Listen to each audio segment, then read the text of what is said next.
तो जो भी स्टूडेंट इस चैनल पर पहली बार आए हैं या फिर जिन स्टूडेंट्स ने इस चैनल को अभी तक सब्सक्राइब नहीं किया है, तो मैं उन स्टूडेंट से एक रिक्वेस्ट करूंगा कि प्लीज़ इस चैनल को सब्सक्राइब करें, क्योंकि आपको एक बात समझ में आ रही होगी कि इन वीडियो लेक्चर्स को यूट्यूब तक अपलोड करने के पीछे सिर्फ मेरा ही कंट्रीब्यूशन नहीं है। मेरे पीछे बहुत एक बड़ी टीम है जो रेगुलर बेसिस पे काम कर रही है। कैमरा पर्सन है,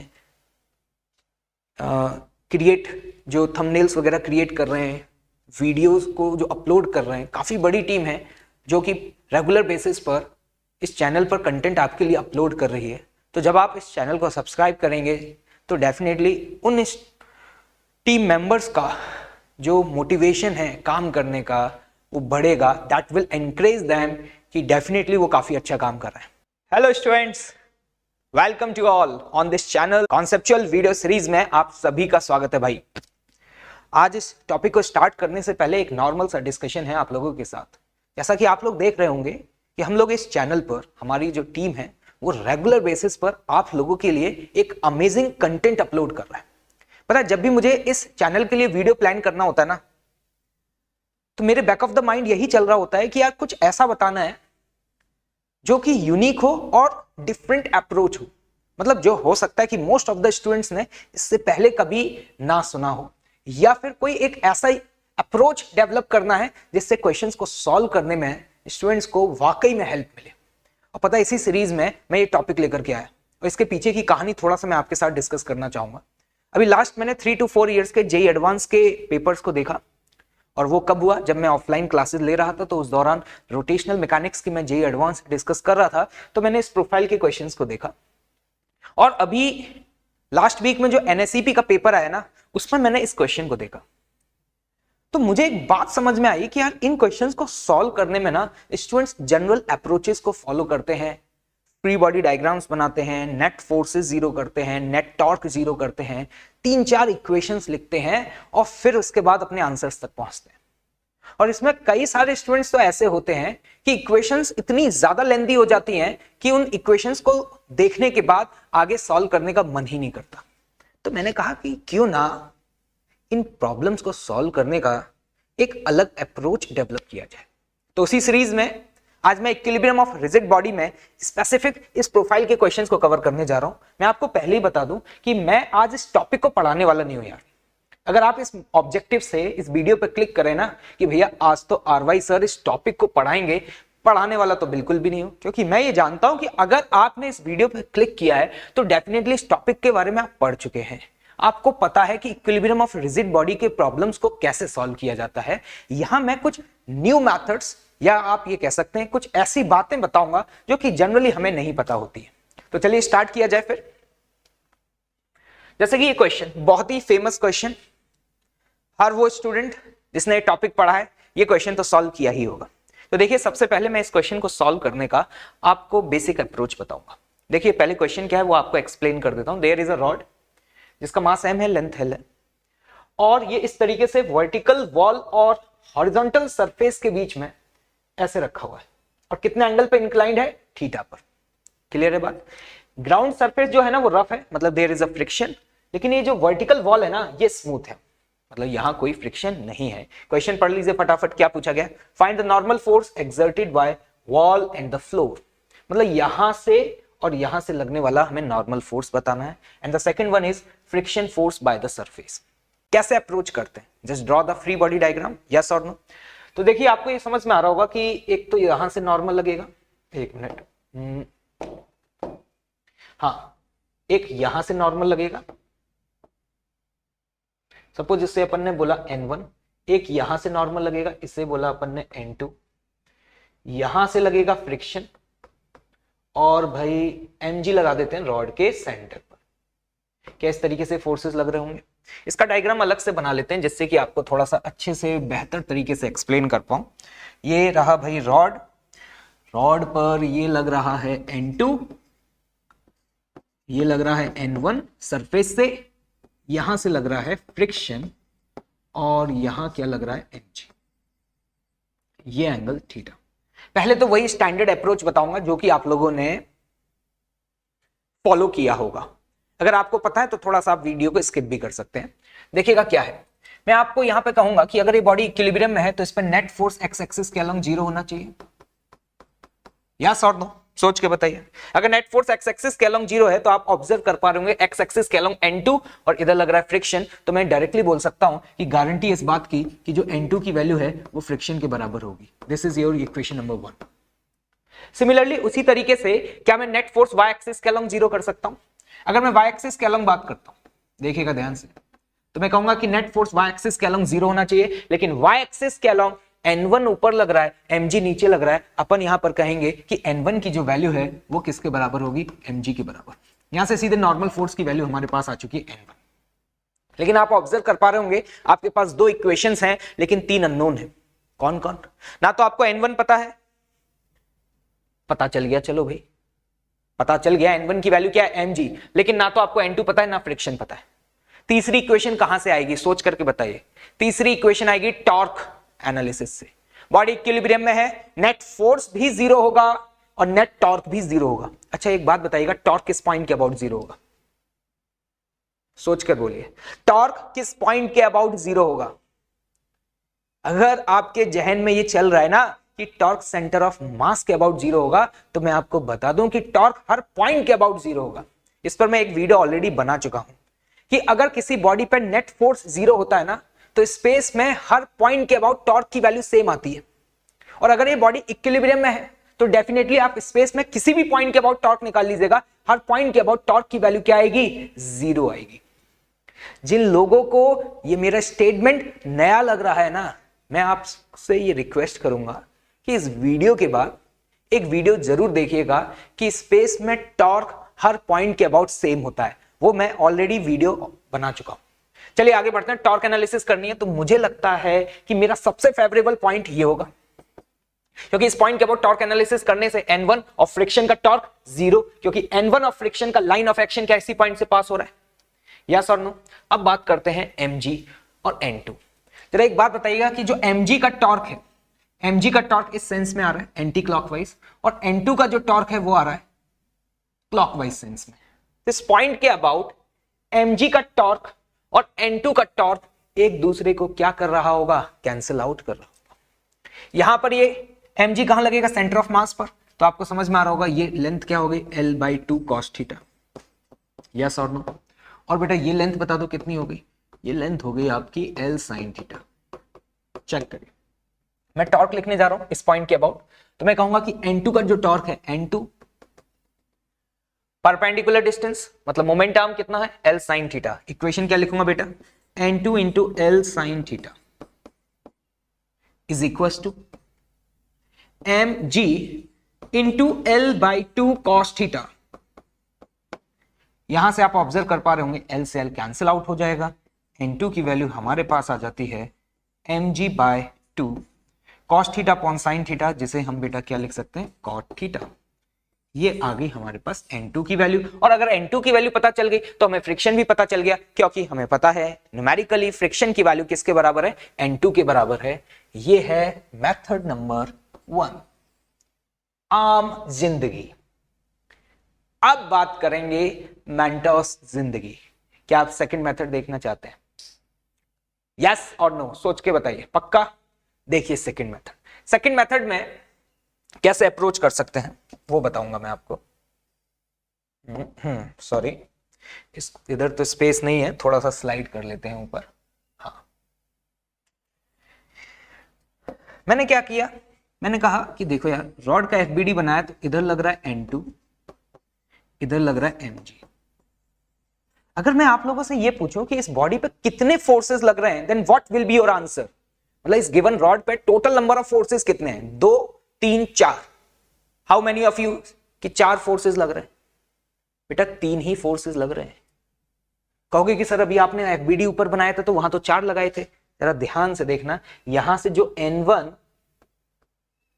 और जो तुमने फ्रिक्शन लगाया था, जरा याद करो कि नॉर्मल ऑफ फ्रिक्शन जो है ना, वो नेट कांटेक्ट फोर्स के ही तो 2 कंपोनेंट हैं।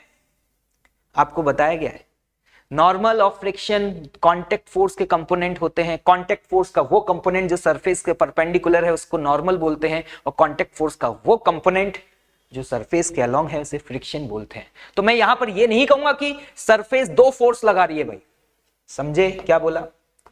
ये बात आपको समझनी चाहिए कि एक सराउंडिंग एक ही फोर्स लगाती है तो सरफेस भी एक ही फोर्स लगा रही है। उसके तो N1 ऑफ फ्रिक्शन क्या थे? कंपोनेंट थे। तो अगर कोई आपसे पूछे कि टोटल फोर्स कितने लग रहे हैं, then your answer should be 4 और 3। Your answer should be 3। यहां से लग रहा है नॉर्मल, यहां फ्रिक्शन है ही नहीं, तो यही कांटेक्ट फोर्स हो गया, एक mg लग रहा है, और the last one is contact force. ठीक है, अब सुनना ध्यान से, बहुत ही मजेदार बात बता रहा हूं, गौर फरमाना। मुझे बताना क्या ये mg का लाइन ऑफ एक्शन है? ओके, क्या ये N2 का लाइन ऑफ एक्शन है? यस और नो? इन दोनों का लाइन ऑफ एक्शन का ये है पॉइंट ऑफ इंटरसेक्शन। सपोज जैसे मैंने पॉइंट P बोल दिया, if I will ask you कि पॉइंट P के अबाउट mg का टॉर्क बताओ, 0, N2 का टॉर्क बताओ, 0। बचा आपके पास एक फोर्स, कौन? यहां से लगने वाला रिएक्शन फोर्स। उसे मैं डिफरेंट कलर से रिप्रेजेंट कर देता हूं। सपोज मैंने ऐसे रिप्रेजेंट किया R। अगर ये बॉडी इक्विलिब्रियम में है ना, तो गारंटी है कि R का line of action point P से ही पास करेगा। सोच लीजिए, ये बात कितने लोगों को पता है और कितने लोग इस बात को एक्सप्लेन कर सकते हैं? अगर एक्सप्लेन कर सकते हो ना तो लिख करके बताओ कि कैसे मैंने बोल दिया ये बात। एक बात बताना, इस बॉडी पे 3 फोर्सेस थे, पॉइंट P के अबाउट 2 फोर्सेस का टॉर्क 0 हो गया, एक N2 और एक ग्रेविटी। बचा कौन? ग्राउंड सरफेस से लगने वाला कांटेक्ट फोर्स। स्पेस में किसी भी पॉइंट के अबाउट टॉर्क 0 होना चाहिए, ये बात हो चुकी है हमारी। तो पॉइंट P के अबाउट नेट टॉर्क 0 करना है, तो नेट टॉर्क जभी 0 होगा जब ये कांटेक्ट फोर्स का line of action point P से पास करेगा। क्या मैंने बोला? क्या आप लोगों को समझ में आया? ये पता है क्या है? ये है लामीज थ्योरम। जो तुमने इससे पहले एनएलएम में जो लामीज थ्योरम पढ़ी है ना, वो एक्चुअली लामीज थ्योरम नहीं है, वो तो सिंपल सा साइन रूल है। क्या है कि अगर किसी भी बॉडी पर, सुन लेना ध्यान से, 3 फोर्सेस लग रहे हैं, नॉन पैरेलल फोर्सेस, तो गारंटी है कि वो तीनों फोर्सेस ना कॉन्करेंट होंगे। उन तीनों फोर्सेस का लाइन ऑफ एक्शन एक ही पॉइंट से पास करेगा। क्लियर बात? अब देखना कितना आसान हो गया सवाल तुम्हारे लिए। मान लो कि यार ये जो रिएक्शन फोर्स है ना, ये यहां पे जो एंगल बना रहा है ना, ये अल्फा है। कितना एंगल? अल्फा। अब मैं देखो यार बेसिक सी ज्योमेट्री यूज करूंगा। ये लेंथ कितनी है बेटा? L/2। तो मुझे बताओ ये लेंथ कितनी हो जाएगी? और तुम्हें पता है ये वाला एंगल थीटा था, यस और नो? तो देखो ये L/2 है, तो इस लेंथ को क्या लिख सकता हूं? L/2 cos theta. जरा इस ट्राइंगल को देखो, इस वाले ट्राइंगल को, दिख रहा है? ये वाला पॉइंट P, इस पॉइंट को मान लेते हैं O और इसको मान लेते हैं M। तो OPM ट्राइंगल को देखो। OP मत करो बेटा, ट्राइंगल OPM को देखो। मुझे पता है कि तुम ज्यादातर लोग चैट में OP लिखते रहते हो, है ना? ये बताओ, ये ट्राइंगल देखो OPM। मुझे बताना यहां पर अगर मैं आपसे पूछूं tan अल्फा की वैल्यू आप क्या लिख सकते हैं? tan अल्फा की वैल्यू लिखेंगे परपेंडिकुलर, और परपेंडिकुलर लेंथ ही आपको पता ही है, परपेंडिकुलर लेंथ कितनी है? L sin theta. तो मैंने लिखा that is L sin theta, yes और no? Divided by the base, base क्या है? L/2 cos theta. इसको लिख दिया L/2 cos थीटा। L से L कैंसिल आउट, ये वैल्यू आ गई आपके पास 2 tan थीटा। अब आप सोच रहे होंगे इससे आंसर कहां आया? एक बात बताओ यार, tan अल्फा की वैल्यू क्या होगी? R जो है ये रहा, इसने एंगल बनाया इसके साथ अल्फा। R के 2 कंपोनेंट बेटा, ये N1 और ये फ्रिक्शन, हाँ या ना? तो एक बात बताओ, tan अल्फा की वैल्यू क्या मैं यहां पर N1 डिवाइडेड बाय फ्रिक्शन लिख सकता हूं? सोच लो बेटा, tan अल्फा की वैल्यू क्या मैं N1 अपॉन फ्रिक्शन लिख सकता हूं? पक्का? डन? तो बताओ मैंने यहां पर इस वैल्यू को क्या लिख दिया? N1 upon friction. जरा ध्यान से देखना, यहां से फ्रिक्शन की वैल्यू आप क्या लिख देंगे?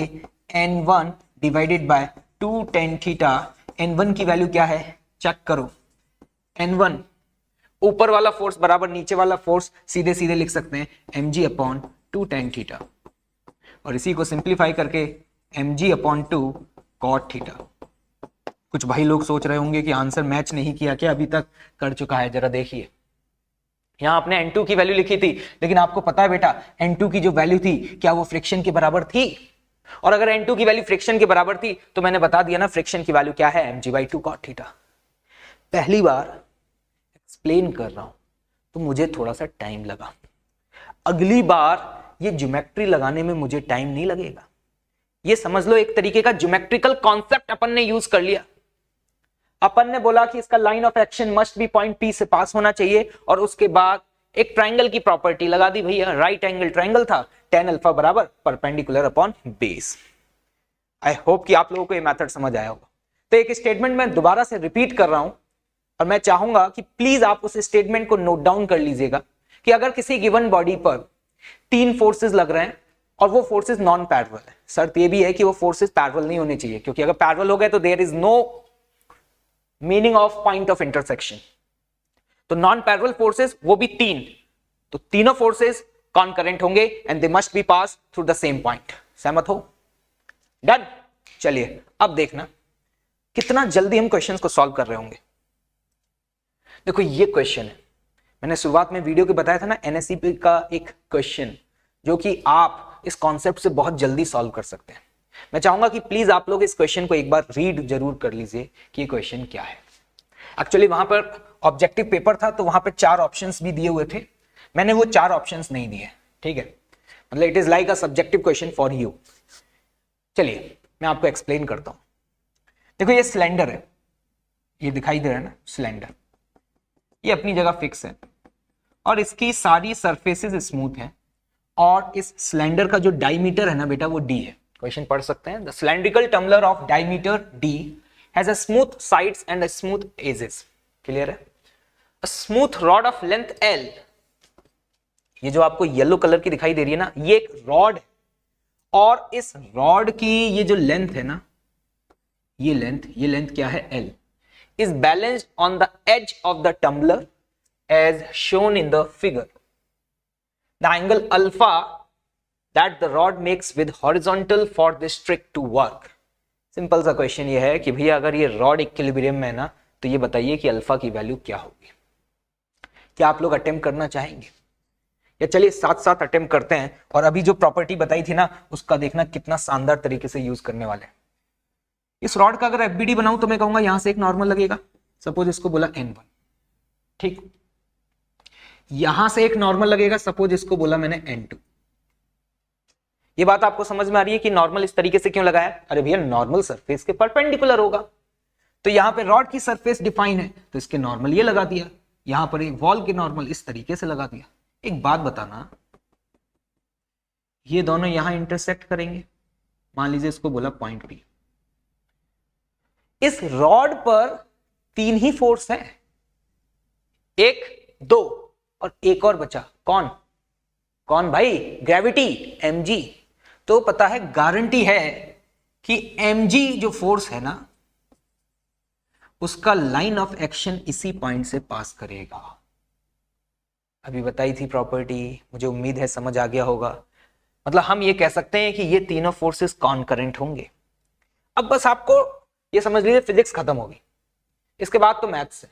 इसके बाद तो क्या है? मैथ्स से आपको अल्फा वगैरह कैलकुलेट करना है, तो लेट्स सी देखते हैं कि किस तरीके से कैलकुलेट कर सकते हैं। ये लेंथ आपको डी दी हुई है ना भाई, अल्फा निकालना है, मान लीजिए लेंथ क्या है y, तो आप देख पा रहे होंगे कि y की वैल्यू मैं लिख सकता हूं d tan अल्फा। क्लियर? और मान लेते हैं कि ये लेंथ d है और ये लेंथ क्या है x। तो अगर मैं इस ट्राइंगल की बात करूं, देखिएगा इस वाले ट्राइंगल की, तो इस ट्राइंगल में अगर ये एंगल अल्फा है तो मेरे हिसाब से ये एंगल भी अल्फा, चेक करिए। और अगर मैं इस लेंथ को x बोल रहा हूं तो मैं यहां पे tan अल्फा की वैल्यू क्या लिख सकता हूं? tan अल्फा की वैल्यू लिखी जा सकती है x डिवाइडेड बाय y, और y की वैल्यू कितनी है? d tan alpha. यहां से x की वैल्यू हमारे पास आ जाती है d multiplied by tan square alpha. देख लीजिए मैथ से बिल्कुल, यहां से x की वैल्यू आ गई, लेकिन बेटा हमें x थोड़ा ना निकालना है, हमें तो क्या निकालना है? अल्फा निकालना है। बहुत आसान हो गया भाई। इस वाले ट्राइंगल को देखो, ये बड़े वाले ट्राइंगल को, ये लेंथ बताओ कितनी होगी? l/2। कैसे? क्योंकि रॉड के सेंटर पे ही तो लगेगा mg। To calculate the torque of mg we will always apply the mg at the centre of mass, yes और नो? तो ये रहा l/2 लेंथ और ये है d + x। तो इस बड़े वाले ट्राइंगल में tan अल्फा की वैल्यू क्या लिखोगे? बताओ भाई, थोड़ा सा इसको स्लाइड कर देते हैं ऊपर की तरफ। हाँ बताइए जल्दी से, क्या लिखेंगे? तो tan अल्फा, नहीं tan अल्फा की वैल्यू नहीं लिखेंगे क्योंकि हमें बेस और वो पता है, तो यहां पर हमें क्या करना चाहिए, हम cos अल्फा की वैल्यू लिखेंगे। cos alpha is equal to D plus X, yes और नो, अपॉन L/2। क्या यहां तक समझ में आया? और x की वैल्यू है d tan स्क्वायर अल्फा, ये वैल्यू यहां पुट करिए, देखिए ये वैल्यू आ गई L/2 cos alpha is equal to d plus X, X की वैल्यू कितनी, d tan स्क्वायर अल्फा। तो यहां से d को कॉमन लिया, अंदर आ गया 1 plus tan square alpha, maths है बिल्कुल। 1 प्लस tan स्क्वायर अल्फा, मुझे लग रहा है अरे भाई ये क्या आ गया तुम्हारा, sec स्क्वायर अल्फा। मुझे ऐसा लग रहा है अल्फा आ गया भाई, ये है d sec स्क्वायर अल्फा, ये है cos अल्फा। इस d sec स्क्वायर अल्फा को क्या लिखना पसंद करोगे, d cos स्क्वायर अल्फा। इसको ट्रांसफर करो, देखो ध्यान से, cos cube alpha is equal to 2d/L। Calculation check करो फटाफट, यहां से हमें निकालनी थी अल्फा की वैल्यू, तो मुझे दिख रहा है कि अल्फा की वैल्यू आ चुकी है भाई, यस और नो। तो यहां पर cos अल्फा की वैल्यू मैं लिख सकता हूं 2d/L की पावर 1/3, और अल्फा की वैल्यू यहां से आ जाती है cos इनवर्स ऑफ 2d/L की पावर 1/3। क्या कहना है आपका? सोचिए, इस प्रॉपर्टी से क्वेश्चन कितना आसानी से हो गया। अब जो आपका ट्रेडिशनल मेथड है ना, वो भी आप फॉलो कर लीजिए, आंसर वहां से भी आपका यही आएगा। लेकिन सोच लीजिए वहां पे आपको 3 इक्वेशन बनानी पड़ेंगी। एक नेट फोर्स x के अलोंग 0 करोगे, एक बार नेट फोर्स y के अलोंग 0 करोगे, 2 इक्वेशन वहां से मिलेंगी, और तीसरी इक्वेशन बनानी पड़ेगी टॉर्क एनालिसिस, तो किसी एक पॉइंट के अबाउट टॉर्क 0 करोगे। तो 3 इक्वेशन बना के सॉल्व करके चेक करना, ये तुम्हारे लिए होमवर्क है, तुम्हारा आंसर यही आएगा। लेकिन तुम ये देख पा रहे हो कि ज्योमेट्री से हमारे लिए चीजें कितनी आसान हो गई। अगर आपकी मैथ्स इस लेवल की है कि आप tan थीटा बराबर परपेंडिकुलर अपॉन बेस ये सब लिखना जानते हैं, तो डेफिनेटली ये कैलकुलेशन करना आपके लिए बहुत ही आसान है। तैयार हो? कैसा लग रहा है? Are you enjoying it? कुछ नया सीखने को मिल रहा है कि नहीं मिल रहा है? पक्का? श्योर? एक और क्वेश्चन करना चाहोगे? 1 मोर क्वेश्चन? पक्का? डन। चलिए एक और क्वेश्चन देखेंगे। वाह भाई वाह, बढ़िया क्वेश्चन है। मैं ये चाहूंगा कि यार ये क्वेश्चन ना तुम लोग खुद अटेम्प्ट करो, मैं इस क्वेश्चन में आपकी हेल्प करना नहीं चाह रहा। ठीक है, सोचिए, देयर इज अ रॉड जिसकी लेंथ L है, मास M है, और ये सरफेस स्मूथ है, ये सरफेस रफ है। आपसे ये बोला जा रहा है कि इस सरफेस से नेट कांटेक्ट फोर्स कितना लग रहा होगा, ये आपको बताना है। मतलब यहां पर अगर ये बॉडी जो है वो स्लिप नहीं कर रही, रेस्ट पे रहती है, तो इस पॉइंट से लगने वाला कांटेक्ट फोर्स कितना होगा। अगर आज का लेक्चर तुमने ध्यान से सुना है ना, तो ये क्वेश्चन तुम्हारे लिए ना चूरन है। हाँ भाई चूरन है, हंसिए मत, ठीक है, सच बोल रहा हूं। मेरी तरफ मत देखो भाई, तुम्हें खुद अटेम्प्ट करना है। मैं 1 मिनट का टाइम देता हूं, मैं यहां साइड में जाकर के बैठ जाता हूं। I will wait for your answer. Let's see, देखते हैं कि कितने लोगों का आंसर आता है। और प्लीज आंसर आने के बाद ना कमेंट बॉक्स में लिख करके बताओ, पता तो चले कि कौन पढ़ रहा है और कौन यहां पे बस सत्संग सुन रहा है। Yes, solve it.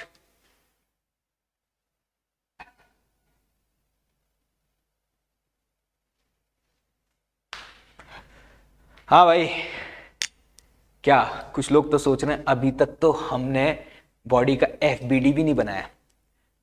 चलिए शुरू करें, पक्का? लेट्स सी, देखते हैं। अगर मेरी बातें समझ आ गई है ना, तो ये क्वेश्चन बहुत आसान है। मैं यहां पर वो सब नहीं करूंगा ट्रेडिशनल मेथड, वो तुम घर पे खुद से करना है। यहां से लगने वाला नॉर्मल मान लो N1, mg कहां लगेगा? सेंटर पे, ये लग रहा है mg, ठीक। mg का लाइन ऑफ एक्शन एक्सटेंड किया, कहां से पास हो गया? यहां से, इसको बोला पॉइंट P। पहले ये चेक कर लो इस रॉड पे टोटल कितने फोर्सेस लग रहे हैं। 3 ही तो फोर्स है। ये कॉन्टेक्ट फोर्स जो कि नॉर्मल के बराबर होगा क्योंकि सरफेस स्मूथ है, so there will be no friction. एक mg और एक यहां से लगने वाला कॉन्टेक्ट फोर्स, 3 फोर्स है। mg और N1 का लाइन ऑफ एक्शन इस पॉइंट से पास हो गया, क्या मैं यहां पर ये बोल सकता हूं कि इस सरफेस से लगने वाला जो भी कांटेक्ट फोर्स होगा, सपोज उसे मैंने बेटा आर बोल दिया, तो वो आर का लाइन ऑफ एक्शन इसी पॉइंट से पास करेगा। अब तो समझ आ रहा होगा। अब फिर से वही कहानी, सारी चीजें तुम्हें समझ आ रही हैं। ये लेंथ l/4 है, ये 3l/4 है, तो बताओ ये लेंथ कितनी होगी बेटा? ये हो गई 3l/4 sin थीटा। हाँ या ना भाई? ठीक है, तो इस ट्राइंगल को देखो, इस ट्राइंगल को। अब वही बेसिक ज्योमेट्री है। ये एंगल हम मान लेते हैं अल्फा है, ये एंगल क्या मान लेते हैं? अल्फा, जो रिएक्शन फोर्स हॉरिजॉन्टल लाइन के साथ बना रहा है। इधर से बना देता हूं भैया अलग से, इनको समझ में नहीं आ रहा। ये एंगल अल्फा, तो मुझे जल्दी से बताइएगा कि tan अल्फा की वैल्यू क्या होगी? तो tan अल्फा की वैल्यू लिखनी है the perpendicular, and the perpendicular is what? 3l/4 sin theta, yes और no, divided by the base.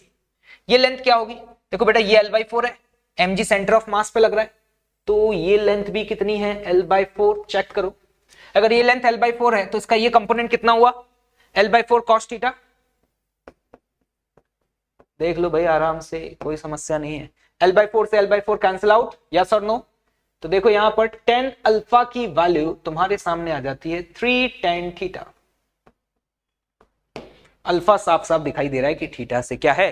ज्यादा आ रहा है। लेकिन यार हमने tan अल्फा थोड़ी निकालना था, हमें क्या कैलकुलेट करना है? हमें तो कांटेक्ट फोर्स कैलकुलेट करना है। तो अच्छा एक बात बताना, इस कांटेक्ट फोर्स का एक हॉरिजॉन्टल कंपोनेंट होगा, ठीक है? इसे सपोज मैंने Fx बोल दिया, और इस कांटेक्ट फोर्स के इस कंपोनेंट को अपन ने Fy बोल दिया, ठीक? तो देखो यार, देख के ही तुम्हें समझ में आ रहा है कि जो Fy है ना, उसकी वैल्यू तो mg के बराबर ही होगी, क्योंकि रॉड पे वर्टिकल डायरेक्शन में ऑब्जर्व करो mg लग रहा है, और mg को बैलेंस कौन करेगा? Fy। तो अपन डायरेक्टली बोल सकते हैं कि यार Fy जो है ना वो तो mg के बराबर है, यस और नो? और देखो Fy पता चल गया तो Fx पता चल जाएगा, क्योंकि यहां पे आपको दिखाई दे रहा होगा कि tan अल्फा बराबर आप क्या लिख सकते हो? The vertical component upon horizontal component, yes और नो? तो देखो यहां से तुम्हारे पास Fx की वैल्यू भी आ गई बेटा। Fx की वैल्यू क्या लिखोगे? Fy divided by tan alpha. Fy की वैल्यू mg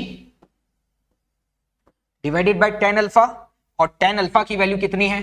3 tan थीटा। अब भी क्या पूरा सॉल्यूशन देखोगे यार?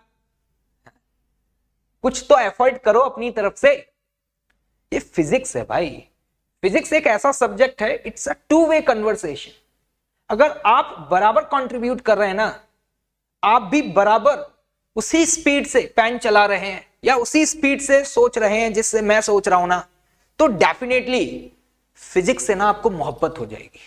और अगर आप फिजिक्स को ऐसे पढ़ रहे हैं like a theory, it's a one way conversation, तो आप चाहे कितने भी क्वेश्चन सॉल्व कर लेना, कितनी भी किताबें लगा लेना, आप फिजिक्स जैसा सब्जेक्ट कभी नहीं सीख सकते। It is all about your skills, all about your thoughts. तो एफर्ट करने हैं भाई। तो देखना भाई, यहां से Fx की वैल्यू आ चुकी है, मुझे यहां पर कांटेक्ट फोर्स निकालना था। मैं कांटेक्ट फोर्स बोल सकता हूं Fx square plus Fy square. जल्दी से बताइए Fx की वैल्यू क्या लिखी हुई है? mg divided by 3 tan theta का whole square plus Fy is mg का स्क्वायर, यस और नो? यहां से mg को अगर बाहर कॉमन लेते हैं तो अंदर आपके पास बनेगा 1/9 tan square theta plus 1। This will be your final answer. Check करिए कैलकुलेशन फटाफट, कैसा लगा? ज्योमेट्री देखी? लेंदी है क्या कैलकुलेशंस? आसान है यार, पक्का। एक और क्वेश्चन है यार, मेरा मन कर गया, काफी फेमस क्वेश्चन रहता है, मुझे एकदम से याद आ गया। ये क्वेश्चन देखा है? कितने लोगों ने देखा है? जरा ध्यान से सुनना। ये एक स्पेयर है, और ये स्पेयर इंक्लाइन प्लेन पर रखा है, और ये रेस्ट पर है, ये दिया हुआ है। मतलब स्पेयर इक्विलिब्रियम में है। तो आपसे पूछा जा रहा है कि इस स्पेयर का सेंटर ऑफ मास कहां पे होगा? यहां पे होगा ए पॉइंट, यहां पे होगा बी पॉइंट, यहां पे होगा सी पॉइंट, या फिर यहां पे होगा डी पॉइंट। देखो ये बात तो समझ में आ रही है कि अगर किसी स्फीयर को रखा और वो रेस्ट पे, मतलब वो लुढ़क करके नीचे नहीं जा रहा है, मतलब रोल नहीं कर रहा है, तो यार इतना तो तय है कि एक यूनिफॉर्म स्फीयर तो नहीं हो सकता। मतलब यूनिफॉर्म स्फीयर मतलब एक ऐसा स्फीयर तो नहीं हो सकता जिसका centre of mass point A पे हो, क्योंकि अगर पॉइंट ए पे सेंटर ऑफ मास होता ना तो बॉडी रोल करते हुए नीचे चली जाती। बॉडी रेस्ट पर है तो इसका मतलब ये बॉडी नॉन यूनिफॉर्म है, मतलब इसके अंदर जो मटेरियल भरा हुआ है वो यूनिफॉर्मली डिस्ट्रीब्यूटेड है, नॉन यूनिफॉर्मली डिस्ट्रीब्यूटेड है। अब बताओ यार, रेस्ट पर है और आपसे पूछा जा रहा है सेंटर ऑफ मास कहां पे होगा, what will be your answer? A B C D, क्या सोच रहे हैं बताइए? कहीं ऑल ऑफ द करेक्ट तो नहीं सोच रहे या नन ऑफ दीज? हाँ इस कॉन्सेप्ट से जो अभी तुम्हें सिखाया ना तुरंत आंसर आ जाएगा। ऐसे कई सारे क्वेश्चंस होते हैं जहां पर हमने जो सीखा है ना उसे अप्लाई कर सकते हैं। मुझे एक बात बताना, यहां पर इस पॉइंट के अबाउट अगर मैं बात करूं तो एक बात बताओ, यहां पर नॉर्मल लग रहा होगा और इधर लग रहा होगा फ्रिक्शन, ठीक? तो नॉर्मल ऑफ फ्रिक्शन का टॉर्क 0, यस और नो? पक्का? श्योर? बचा कौन? mg। तो इस पॉइंट के अबाउट mg का टॉर्क भी क्या होना चाहिए? 0, यस और नो? सोच के बताइए, पक्का? और mg का टॉर्क 0 तभी होगा जब mg का लाइन ऑफ एक्शन इस पॉइंट से पास करे, और mg का टॉर्क निकालने के लिए mg को हमेशा कहां लगाते हैं? सेंटर ऑफ मास पर। तो मैं कह सकता हूं कि गारंटी है कि जो सेंटर ऑफ मास है वो इसी लाइन पे लाई करेगा, तभी तो mg का टॉर्क क्या हो पाएगा? 0 हो पाएगा। अगर सेंटर ऑफ मास इस पॉइंट के इधर या इधर हुआ तो इस पॉइंट के अबाउट mg का टॉर्क क्या आएगा? नॉन जीरो, या हम ये कह सकते हैं इस पॉइंट के अबाउट mg का टॉर्क आ जाएगा। और अगर mg का टॉर्क आ गया तो ये बॉडी रेस्ट पे नहीं रहेगा, ये बॉडी क्या कर जाएगा? रोल कर जाएगा। इसका मतलब answer should be what? Delhi. दोबारा रिपीट करूं क्या? तो यार मेरे स्टूडेंट इतने समझदार हैं कि उनको समझ आ गया होगा कि मैंने क्या एक्सप्लेन किया। आई होप कि आज के इस लेक्चर में कुछ नए यूनिक मेथड्स आपको सीखने को मिले। तो जो भी स्टूडेंट इस चैनल पर पहली बार आए हैं या फिर जिन स्टूडेंट्स ने इस चैनल को अभी तक सब्सक्राइब नहीं किया है, तो मैं उन स्टूडेंट से एक रिक्वेस्ट करूंगा कि प्लीज इस चैनल को सब्सक्राइब करें, क्योंकि आपको एक बात समझ में आ रही होगी कि इन वीडियो लेक्चर्स को YouTube तक अपलोड करने के पीछे सिर्फ मेरा ही कंट्रीब्यूशन नहीं है। मेरे पीछे बहुत एक बड़ी टीम है जो रेगुलर बेसिस पे काम कर रही है। कैमरा पर्सन है, जो थंबनेल्स वगैरह क्रिएट कर रहे हैं, वीडियोस को जो अपलोड कर रहे हैं, काफ़ी बड़ी टीम है जो कि रेगुलर बेसिस पर इस चैनल पर कंटेंट आपके लिए अपलोड कर रही है। तो जब आप इस चैनल को सब्सक्राइब करेंगे तो डेफिनेटली उन टीम मेंबर्स का जो मोटिवेशन है काम करने का वो बढ़ेगा। दैट विल एनकरेज देम कि डेफिनेटली वो काफ़ी अच्छा काम कर रहे हैं।